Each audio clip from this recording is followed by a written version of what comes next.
Ever since I queued up all day as a starry-eyed 7-year-old boy to see the first Star Wars back in 1978, I've been high on sci-fi.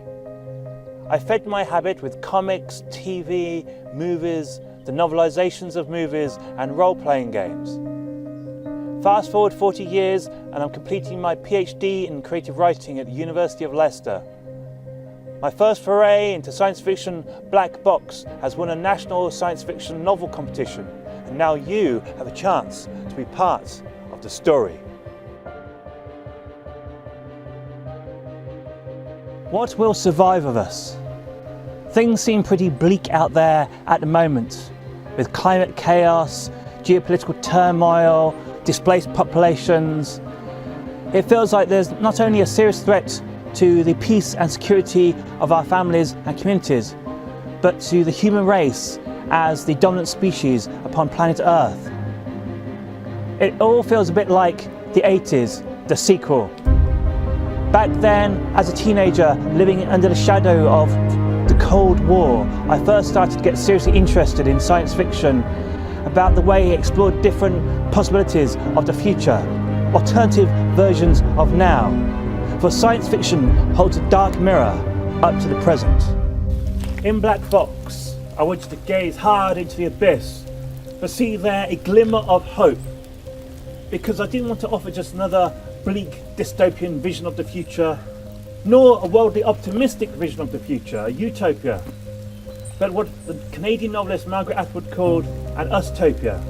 For in truth, one man's heaven is another man's hell. A lone astronaut pilots a vast ice shelf through deep space, pulled by a tug ship shaped like a Paleolithic hand axe. Lake is in for the long haul. He has a one-way ticket to Proxima b, an Earth-like planet orbiting Proxima Centauri. It is a journey that lasts nearly 2 decades of his life, and it's driving him mad. On the bleak ice moon of Europa, watched over by the great red eye of Jupiter, a survey is about to commence, exploring the subterranean oceans beneath its frozen exterior. The Ultima Thule is a state-of-the-art Galileo-class submersible, teamed by a crew of scientists. They are searching for signs of alien life, but they encounter more than they bargain for. Within a white room, 2 observers scrutinize the lone survivor of the vital mission. As realities shift and slide, the fate of humanity hinges on the outcome. Driving the narrative of Black Box is a strong cast of characters. There's Captain Lake, unstable but resourceful. There's Boone, the black female commander of the Europa survey base. There's the international crew of the Ultima Thule submersible. And then there's whatever lurks beneath the ice. Black Box is informed by cutting-edge research at my university into Jupiter and its moons. I've had fascinating conversations with Mr. Jupiter, Dr.